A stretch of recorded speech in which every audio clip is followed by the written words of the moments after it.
l'axe Burkina Faso, du moins l'axe Ouaga-Bangui, semble se renforcer. Est-ce que cela peut apporter quelque chose de nouveau et surtout de poignant pour l'Afrique centrale, mais aussi l'Afrique de l'Ouest? C'est un premier pas intéressant. Oui. Mais vous vous souvenez que nous en parlions depuis l'année dernière. Oui. Et nous nous demandions quand est-ce que les choses, progressivement, le maillage du continent va se mettre en place. Oui.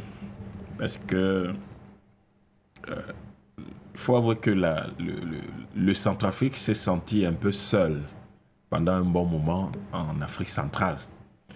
Et aujourd'hui, je pense qu'il y a un événement qui s'est produit il y a quelques mois qui peut-être est le déclencheur de cette affaire. Vous vous souvenez de ce commandant qui s'appelait Ahmed Kinda, oui, qui est décédé dans des échanges avec les forces gouvernementales et qui était à la tête d'un groupe qui voulait renverser les institutions, une tentative de coup d'État au Burkina Faso. Et dans une vidéo posthume, il dit qu'il aurait recruté 150 mercenaires centrafricains. Et on se souvient que le gouvernement centrafricain avait vivement démenti cela. En tout cas, n'avait pas démenti, mais avait dit ne pas être au courant.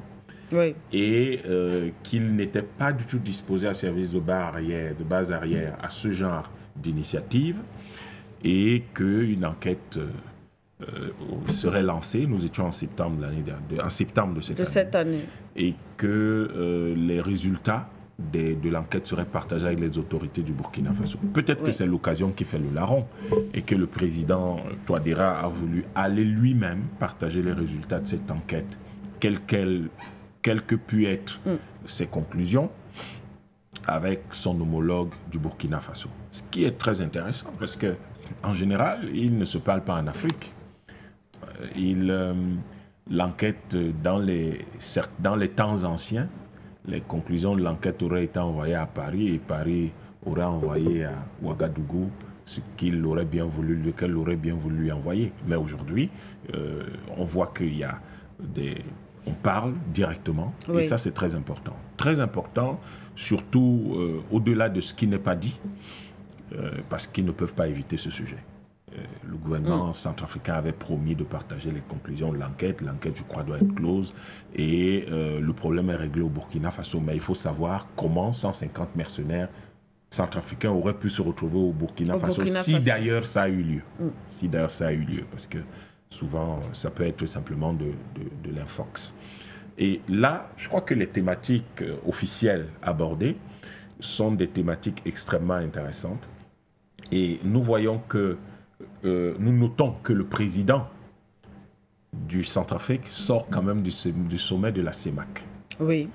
Est-ce que pendant ce sommet, lors de leur huis clos, les chefs d'État ont abordé cette question et qu'il fallait qu'il y ait un premier pas vers l'AES, lequel premier pas satisferait d'ailleurs particulièrement les opinions publiques, particulièrement et de manière assez spéciale la jeunesse, qui attend avec beaucoup d'impatience que les pays de la CEMAC au moins se comportent comme l'AES, mais mieux encore, créent fasse union avec l'AES pour qu'on avance un peu en Afrique. C'est la raison pour laquelle la jeunesse africaine est beaucoup, en tout cas la galaxie panafricaniste pour l'essentiel, a soutenu l'idée du président Déby, Mahamat, de fermer les bases militaires françaises. Oui. Et on espère qu'il fermera d'ailleurs toutes les autres bases qui existent sur son base militaire étrangère qui existent sur son territoire. Et pour nous, le fait que ces bases militaires étrangères se ferment et que le président Touadéra aille au Burkina Faso veut dire, parce qu'en fait c'est le Tchad qui est le pays tampon, c'est le pays qui a une frontière commune avec l'AES. Ce qui veut dire que, eh bien, il est fort possible que l'axe qui partira si le Sénégal enfin se bouge, comme il donne l'impression de vouloir bouger, ça partira donc de Dakar jusque probablement à Brazzaville, en créant cette alliance qui pourrait donc permettre que rejoignent l'AES, le Sénégal, le Tchad, la RCA, même si les autres pays attendent. Et j'ai dit Brazzaville parce qu'on espère que tous les autres pays de l'Afrique centrale suivront. Oui. Ce serait quelque chose de fantastique, un vrai séisme géopolitique qui serait intéressant et qui montrerait à quel point les pays africains ont désormais pris en main leur destin et veulent avancer. Parce que nos chefs d'État doivent comprendre une chose. Ils sont chefs d'État aujourd'hui, ils ne le seront plus demain. Un jour viendra, ils ne le seront plus. Et les critiques que nous leur adressons, c'est pour qu'ils puissent faire mieux. En fait, nous sommes soucieux de leur héritage et nous estimons que l'héritage de nos chefs d'État est un héritage commun de générations, de nos générations.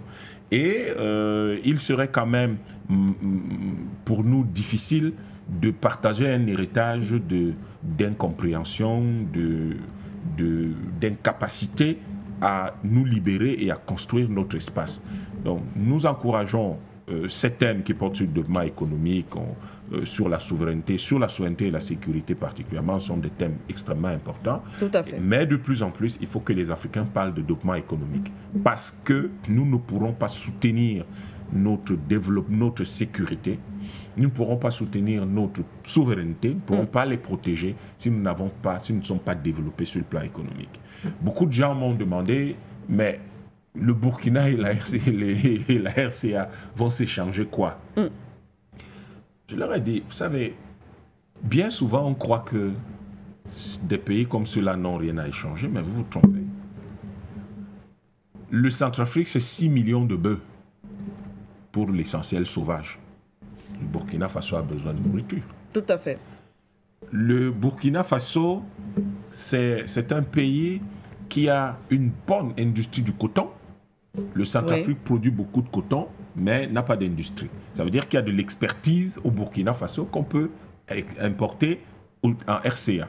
Donc, vous avez, en réalité, les gens pensent qu'il faut seulement qu'on fabrique les avions et les voitures pour qu'on puisse commercer. On peut commercer avec de petites choses, bien vraiment. Sûr, bien et sûr. Si le Burkina Faso achète chaque année, disons 10 000 bœufs, ou même 100 000 bœufs, mais ça crée une chaîne logistique.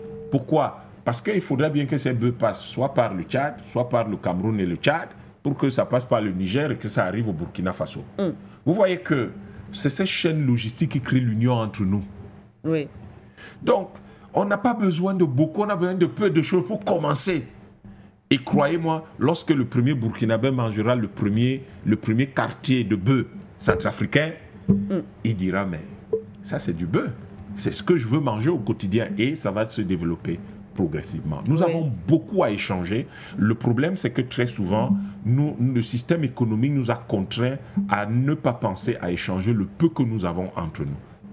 Le Burkina Faso produit beaucoup de mil et de sorgho. Les populations du nord de la RCA consomment du mil et du sorgho. Donc, il y a un potentiel d'échange extrêmement important qui peut se mettre en place. Et je crois que ce sont des indications que nos chefs d'État, peut-être, pensent-ils de plus en plus explorer. Mais surtout, je voudrais espérer vivement que le président en exercice de la CEMAC, puisque Touadéra est président en exercice de la CEMAC, que c'est un message, que c'est un échange entre la CEMAC, au sortir du sommet de la CEMAC, avec l'AES. Ce serait fantastique et ce serait exactement le même genre d'actions qui ont été posées par le Tchad après une visite du ministre français de la Défense, je crois, c'était le ministre de la Défense.